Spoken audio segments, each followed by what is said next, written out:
Hey guys, welcome back. Crusty Old Crow back again to do another one of my Spec Fire series, the GI Joe classified crow fights, as I call them, where I pit two of our two figures in my collection up against each other and decide based on what I'm seeing and the understanding of the character, the logic of their role, the equipment, the loadout, and my perspective as a career soldier, who I think would have the outcome decided in their favor. Uh, I've been hit or miss with some of you on whether or not that's my outcomes are agreeable, and I open up the comments and say, "Come at me, tell me I'm wrong. It's all good. We're having some fun with it. It's slow to catch on. It is different than my tactical perspective, where I just review toys, the GI Joe classified figures, and I get that. Maybe you're just following along just for the figure reviews, and that's fine. But some of you are here to have a lot of other different things brought to you, and and this is just something else for that time where if you're like me and my age, and you're revisiting these toys that you loved in the 80s for sure, but you're now going to find yourself in the 50s. I try to keep my videos long enough for one of our trips to the bathroom, or long enough for a waiting room at a doctor's office to watch quietly. So yeah, I know how long my videos are, and I know how long my rambles are. But we move forward. So what's on the top for today? Well, today's fight, our crow fight, is going to be between a couple of figures I kind of wanted to do because they're so similar, and I was like, yeah, we should talk about this one. What's going to happen if a Steel Corps trooper comes into contact with a Viper? As per the way Hasbro has laid out these play sets, or these collectible sets, and as per a scenario of my random choosing, which I just sit in my garage and smoke cigarettes or whatever I'm smoking, and just think about weird things to throw at you guys, just keep it light, keep it interesting. So I'm going to put an individual from each of these sets, and I'm going to pit them up against each other in this scenario and figure out who's going to have the upper hand. All right, but before that, I should let you know, currently we have a score going right now with Spec Fire. We have one omission where it was a Joe on Joe, so I don't count that in the scoring. But right now, the overall score, six episodes in, sorry, we're on the sixth episode. 6 episodes in is really, it's 2-2. We have one score that doesn't count. That's the Joe and Joe, like I said. But more recently, the Baroness did get the advantage over Breaker, and that one sucks because I really like Breaker. He's one of my favorite Joes. I love the Ram. It's one of my favorite Joe things. And I'm not that big of a Baroness fan, and I'm not that big of a Coil fan, but it's too in your face how dominant certain things are, and more importantly, I put that video together to put the emphasis on what Hasbro did to Breaker, the way that they boxed him. But I digress. Enough about that. That's a tired old subject. We all have opinions on it, and I'm thinking we're all on the same page. That's why you're watching, right? Another thing I just want to make sure that I make sure I address it when it happens is credit where credit is due. I pass on a lot of information I find out through multiple sources on YouTube and the internet when I'm talking about my opinions on Joe and what I think's coming and things like that, or what the people Hasbro have said and things like that. And if I ever borrow a bit from somebody in one of their videos, I'm sure to give them credit. And I made sure of that with my stolen John Tavares bit that Steve Dangle does on Leaf Fan Reaction, his YouTube series. And that's about it. I try to keep things as original as I can. I keep them kind of stupid, really, because it's just time wasting, right? I'm retired, and I'm just finding ways to fill my time. So enough about that. So let's go over the rules for a good old-fashioned crow fight here on Spec Fire. Just a recap of the rules, we're going to go into the prelim rounds. We're going to look at the file cards, the old 80s file cards, if they're available, or an updated version of each individual combatant in my Spec Fire fights. And we'll look at those file cards, and then we're going to compare it to what Hasbro has brought us for a box, right? And compare the loadouts for these contestants here. So that'll be the prelims, and we'll just go over what the rounds look like. So just to recap, guys, and I'm trying to keep these things quicker now, as maybe you've watched a few and you know what to bring. But if you're new to it, I break these things down into 5 rounds. Just really quickly, we have the engagement round, that first round. Who sees who gets the first shots, who has an advantage at 1 kilometer out to 500 meters. Second round is the react enemy fire kind of round. It's what happens between 500 meters and 300 meters, what kind of maneuvering is involved, what kind of suppression fire or purpose, you know, and any other benefits that come to the table, and any edges that a character would have based on what we know of them. That's through. Round 3 is the 300 to 100 meters. Okay, that's the win the firefight phase. That's where you know, you're closing with to get in and destroy the enemy with a grenade or a pistol, but you've got that last couple of bounds ahead of you. So maybe it's a maximum, dump the mags in, maybe it's the last belt of ammo, maybe it's a final trick that you have in your arsenal. Whatever it is, that'll bring you to round 4. Round 4 is your 100 meters of close combat. That is the Hollywood action phase, where you transition from maybe a long arm to a small arm, from a small arm to a knife, from a knife to a flashlight. Who knows how you fight? We all saw Outback switch to an entrenching tool, for God's sakes. If we go to round 5, that's really just your glorious ending round, right? Any last minute tricks or stunts that the character is known for or has to be considered, that's going to occur in this round, and I'm going to give you some sort of outcome for it, whether the round was a bloody mess and somebody was a fatality, whether there was a capture, a release, a nod, go for beers after, whatever it is that was the outcome. We'll cover that in round 5, and that is it for that, and then we move on to the next show. But before we get into the rounds, I have to give you the who, what, where, when, why.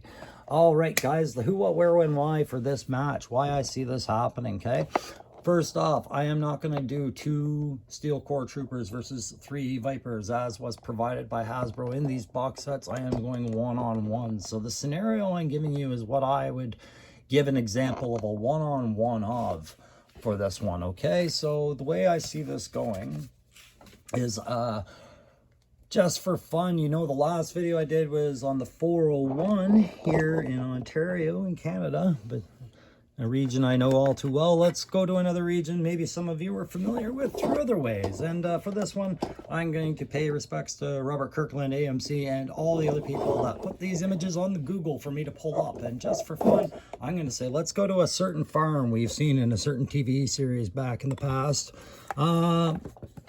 There we go. And we'll get rid of these boxes now, because we're going to talk about the loadout just after I tell you where we're going and talk about the guys. Okay, so we're going to go to Herschel's farm, and that is a very Georgia-esque kind of scenic farm. It's got tree lines, it's got big open grounds, it's got hay bales, it's got all the other things, and it's got undulating terrain and a few other structures, and it's got a barn.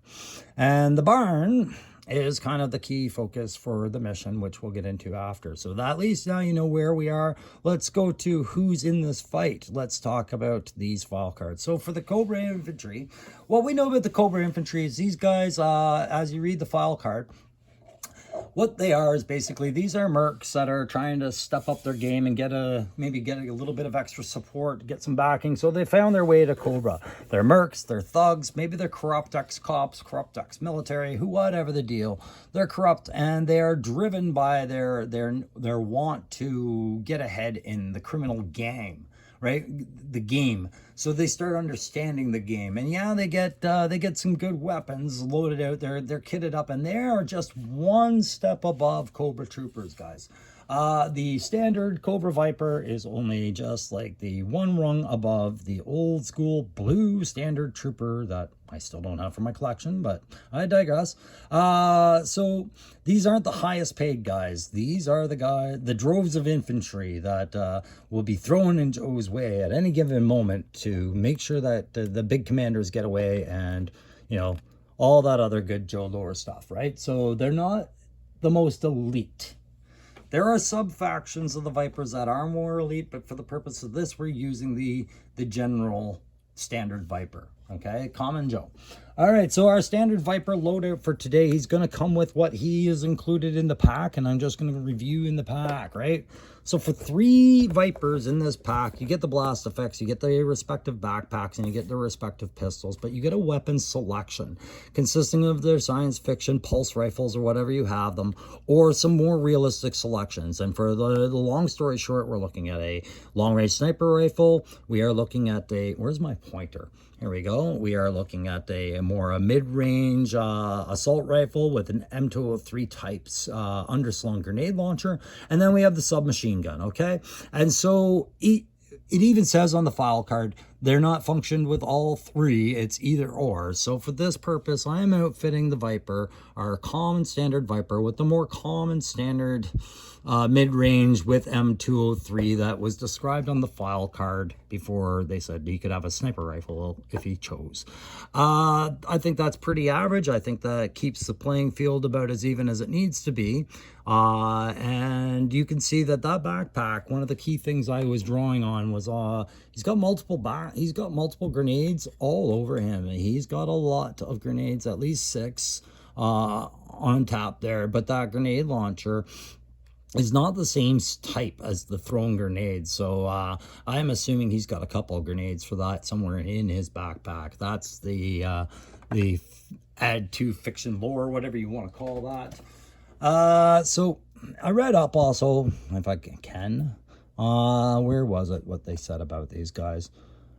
Vipers are Cobra infantry soldiers. Compared to Cobra troopers, they have additional training and better equipment, better armor helmets and vests that can mask heat signatures as assault rifles with built-in grenade launchers. That's, I think, the Vipers in the snapshot there. So let's go over to the Steel Corps troopers. And what I pick up on Steel Corps troopers are these fine gentlemen and ladies are the guys that are trying to get their way onto the Joe team someday. Their aspirations is to be a part of that next rung of special forces. It's like a guy trying to try out for special forces, and your guys out here would be trying to try out for joint task force selection and things like that. So these are all good candidates in their field of either law enforcement, FBI,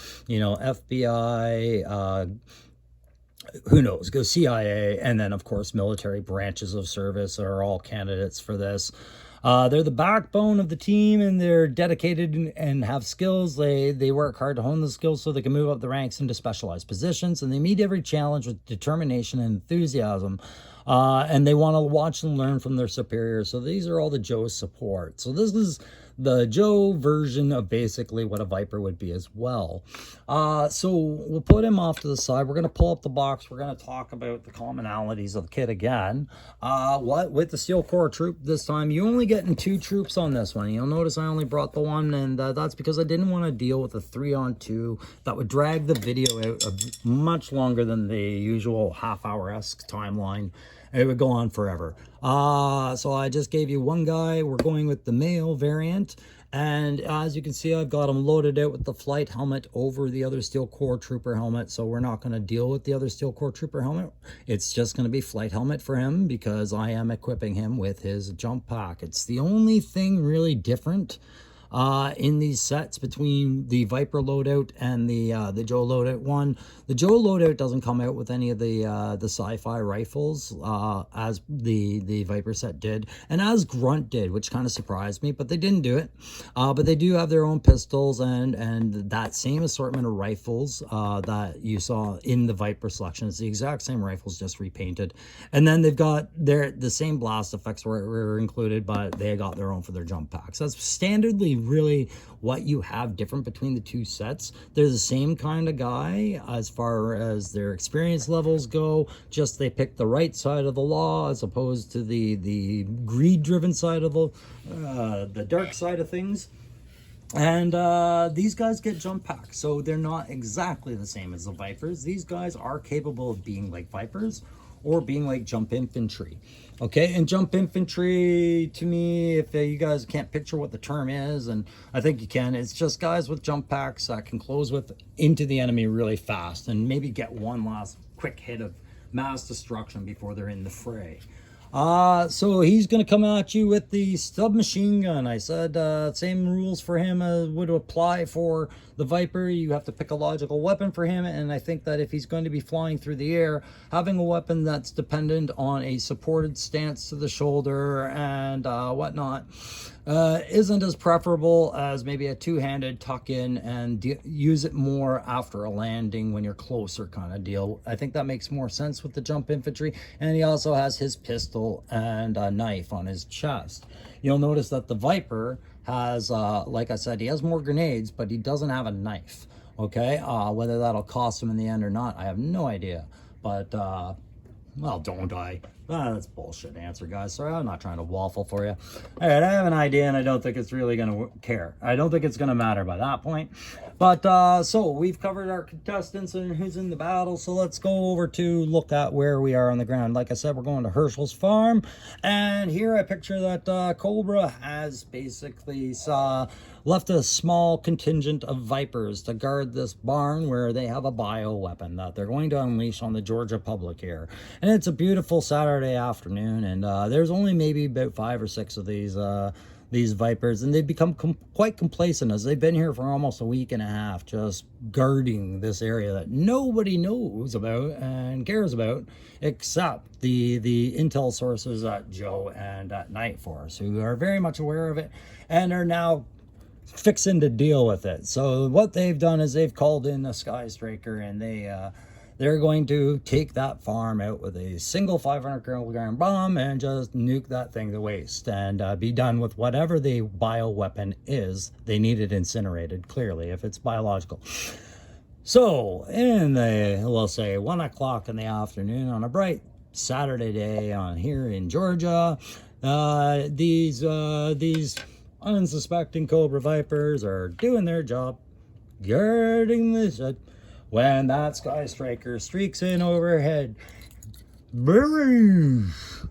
And see that awesome Sky Striker, right? Slow motion. Right? And he drops his bomb. Kablam! Do I get bonus points for using the blast effects correctly? I hope so. Blam! Okay, so they nuke the farm. Well, not nuke it, but I mean they blast that thing to glass and level that barn, certainly that was being protected, and kill almost every Viper there. So, of course, after every significant strike, there has to be what is done, a battle damage assessment, a BDA, which is the task that falls on our happy-go-lucky, hope to be a Joe one day, Steel Corps trooper, and we'll call him Dave. Hello. Dave here. All right, so Dave's gonna fly over this, and he's gonna do a battle damage assessment, and he's gonna make sure that the strike was a good strike and it hit everything it was intended to hit and have the maximum effect it was gonna have. So this brings us to our poor Viper. And Viper Steve, and I hope I remember to keep calling him Steve, he was well out of the kill zone at that time. He had wandered off, and he had found a little equipment shed, and he was stopping to take a leak over there. And sure enough, don't you know, Steve missed the bomb. And so let's set Steve up to what Steve finds. Okay, so Steve is sitting here in a blasted out area of busted up farm equipment and what have you. And he's like, holy crap. Like, what I missed, that was terrible. I heard that. And he sees that his buddies are all crispy fried, burned, and done. And he's all by himself. And oh, poor Steve, what happened? And he's looking around with his high-tech helmet. He's like, I gotta figure out. And he can hear that Sky Striker passing now. He knows it's leaving the AO. So he's looking for what's going on. And at 1K out, oh, there we go. We segue into the first round. 1K out.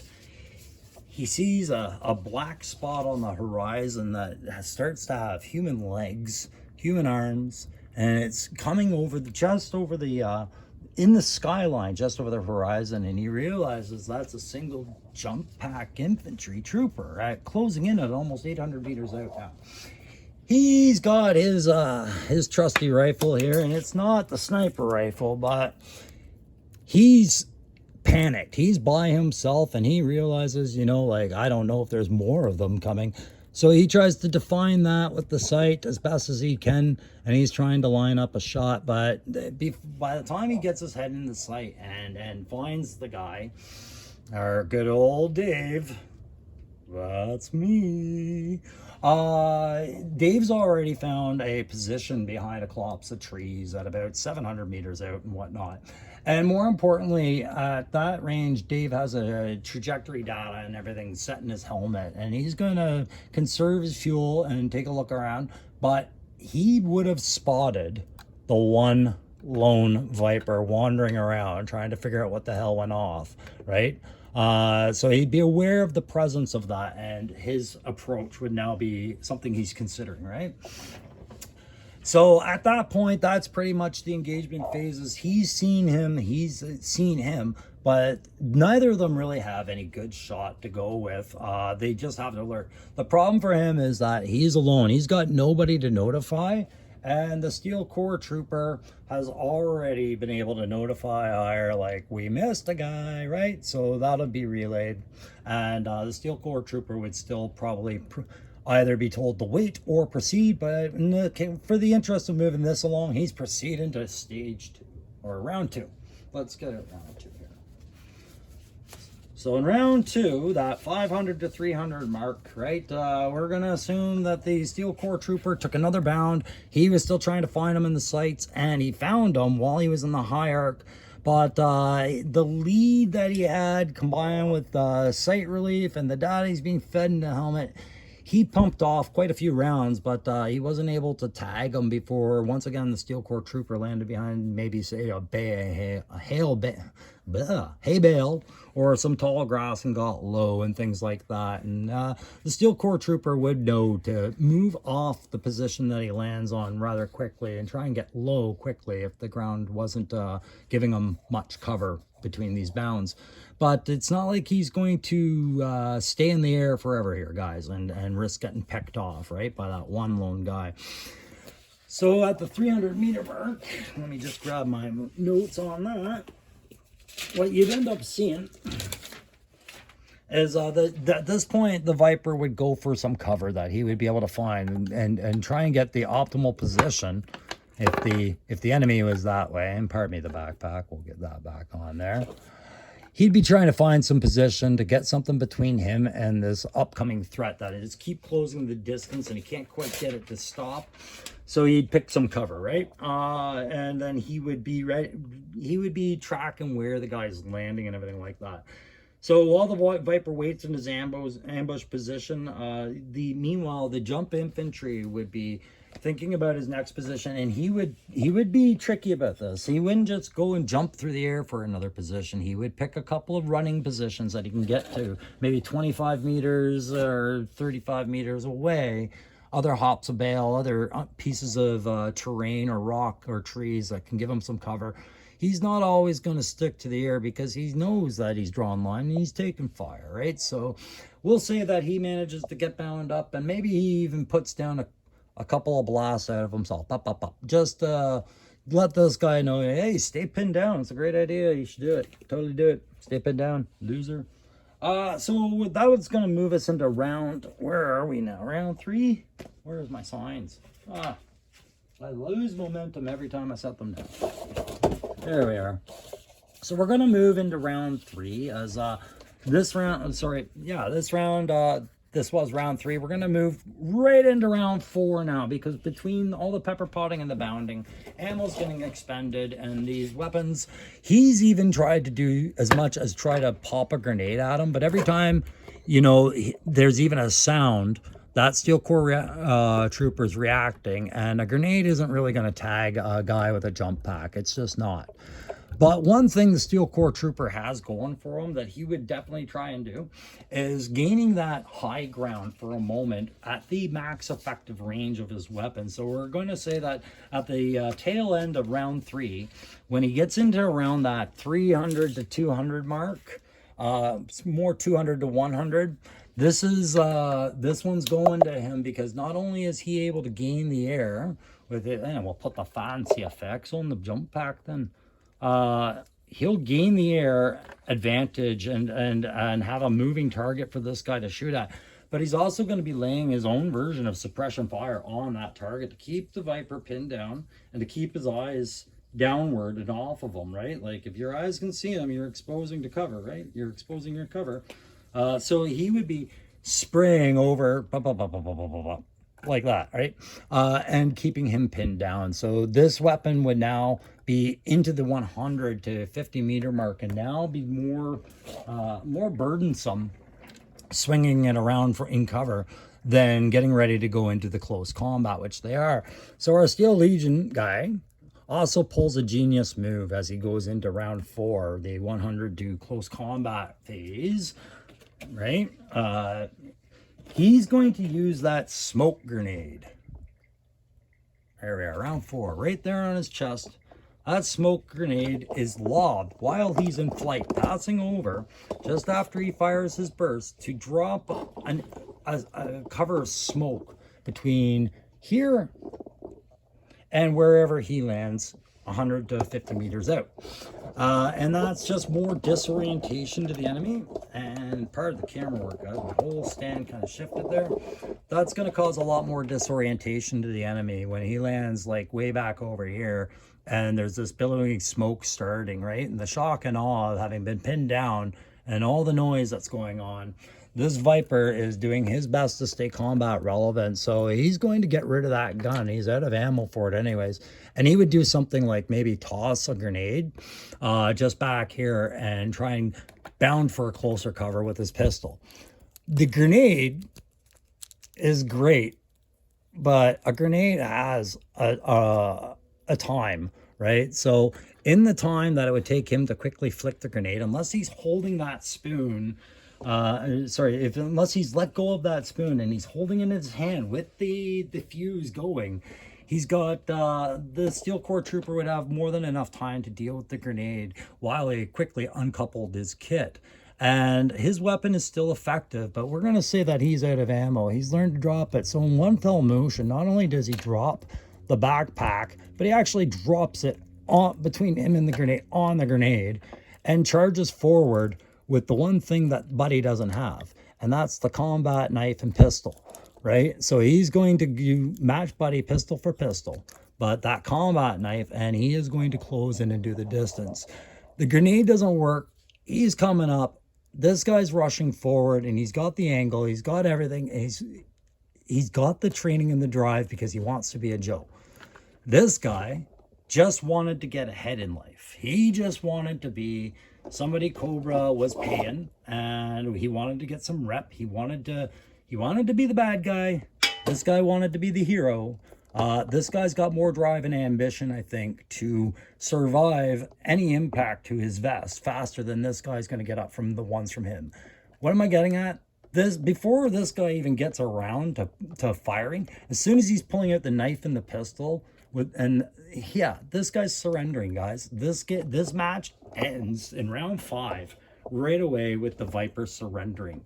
And why? Because the Vipers are not paid well enough, trained well enough to match the training that these guys have. Okay, like, yeah, the big thing to remember is these guys all come from a variety of backgrounds, but what they talk about here is mercenaries and thugs versus trained professional, law enforcement, military, and other things like that. That's the neutral, like the career streams of these two guys, right? The question whether you fight or run comes to how long do you have to fight, all right? For a guy like a Viper, and he knows where he's at on this, and he knows that he's already, say, failed the objective of protecting this barn, then that's a scenario control thing, I guess, sure. His need to win is decreasing every time. Surrender means he lives. He wouldn't want to die for nothing, and he certainly knows Cobra's not coming to save him in a situation like this. They just aren't coming. And as far as this guy knows, they're inches away from a masterful, successful mission. His name's attached to it, anything he does to get his name attached to the end state of that mission being successful is going to see him one day being a Joe. He is going to charge that guy and he is going to attack him. So the max aggression, knife and pistol, the screw you gonna die kind of drive coming out of this guy would drive this guy to his knees saying, no, no, no, no, no, no, no, no, no, I give, right? And that's the way that ends. The sad part about this, the crow's little twist on all this is that well, the battle damage success was a successful mission. The battle damage assessment was a successful mission for our Steel Corps trooper. What a tongue tire that is. They underestimated the power and definition of that biological chemical, and the Viper suddenly is feeling like maybe he did get some backup. As these other long thought dead Vipers start to rise from the ground, moaning and broken. Oh no, crossover. Okay, anyways, it's not Transformers, it's Walking Dead, and neither will work. Just joking, guys. Anyways, that's it for that one. That is Phase 5 done. That is the fight done. As you can see, Steel Corps Trooper have won the day. But it's really just a matter of opinion. They're so close together, guys. It's not even... It's just a matter of your perspective on who these guys really are when you break down they are. You can't break it down by kit so much. That jump pack is an unfair balance, but it's also it's a trick pony, right? Like you only get so much with it and then it becomes a liability. And that's why I did one-on-one, because if we did section on section here, I'm going to tell you right now, jump infantry, their numbers would be greatly reduced on closing with if more than one set of eyes were scanning that horizon with the weapons that they had. You would have picked off a trooper for sure at the 300 to 100 close off, maybe both of them if you had a few sets of guns on it. So that's why one-on-one Steel Corps Trooper win. Definitely, I think it came down to resolve and maybe even just being a little bit more threatening with a blade as opposed to just the pistol, and being on this path of, or the side of righteousness, call it. But if it were squad on squad, even with 3 Steel Corps Troopers, I think the fight would have a more variable outcome. And I don't think the element of surprise with that jump pack would pack the same punch. All right, guys, that's it for this one. And I think that's going to be it for the fights for today. Maybe I'll get back at them a little bit later in the week, but I got a busy week ahead of me. And then come Friday, you'll see me again as I do another one for the Tactical Perspective toy review on General Hawk and or Buzzer, or both. You'll see that either Friday or Saturday. Family's going to be a little bit busy in between then. And wish me luck. Hey, if you like this video, do me a favor, you just hit that like, it's somewhere on there. And if you're new to the channel and you want to subscribe, I invite you to do so and get involved in the discussion as much as you guys want in the comments. And if you want to talk about Joe on any level, about any of this stuff in any of my videos, you know, I do my best to respond, guys. Let's just keep it easy. I'm happy with the subscription rate it's going. I'm not going to be a YouTube star. I'm just going to be an old man with a hobby that he's enjoying, and you're here with me. I appreciate that. So this has been Spec Fire Crow, G.I. Joe Classified Crow Fights, episode 6, and we'll see you at 7. Later.